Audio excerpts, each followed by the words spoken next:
Hey! First off, I would like to apologize for this video being longer than 4 minutes. Very un-nerdfighterly of me. But let me explain what I'm doing.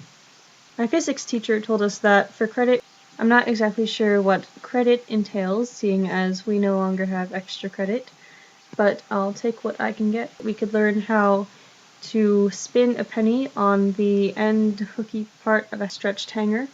As you can see, I stretched it into a rhombus, and, well, actually it's not a rhombus exactly, more of a kite. Can't remember what that was called. Haven't taken geometry since 8th grade. So you stretch out the hanger and then put a penny on the end of the hook and then try to spin it around in a vertical circle. The reason why I keep turning around, or will continue to turn around as this video progresses, is because I'm not very good at keeping it at an exact vertical, because I'm human, obviously. So it kept lilting to the one side, and then I realized that should the penny fall off, it would be in the direction towards my acoustic guitar. His name is Gabe. He was already the victim of one projectile penny this weekend, and it left a tiny dent, so shh.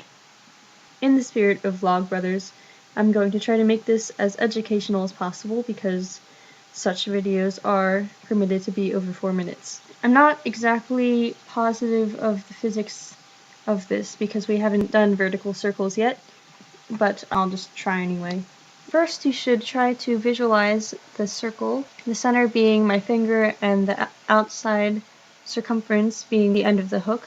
I did measure the diameter, which was 40.23 centimeters, so the radius would then be 20.115, and then making the circumference 404.61 centimeters. Since there were 4 sig figs, I guess that would just round to 404.6. You can find out the average speed by calculating the time it takes to make one revolution as the revolutions approach infinity. Something. I'm not sure exactly what I'm saying, but it makes sense in my head. Looking at 4 critical points on the circle, the bottom, top, left, and right.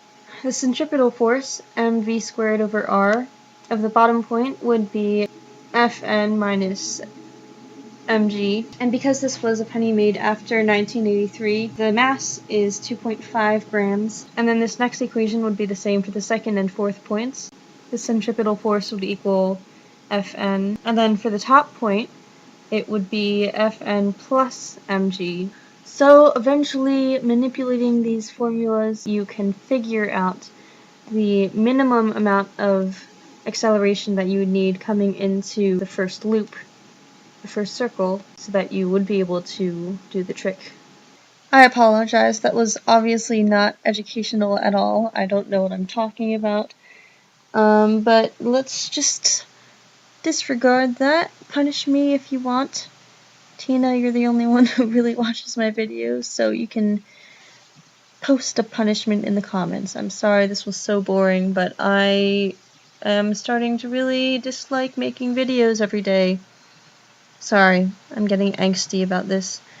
But at least one thing I got out of it was learning how to spin a penny on the end of a coat hanger. And it's not even like I wasted one of my own hangers, because hangers are scarce in my closet. I need as much as I can get. But I didn't have any wire hangers, so I took it from my parents' closet.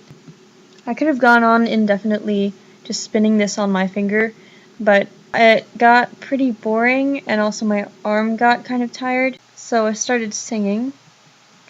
And then I started spinning it as fast as I could, and then it flew off my finger.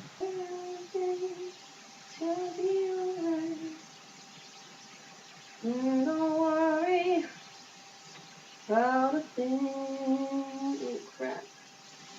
Everything gonna be alright.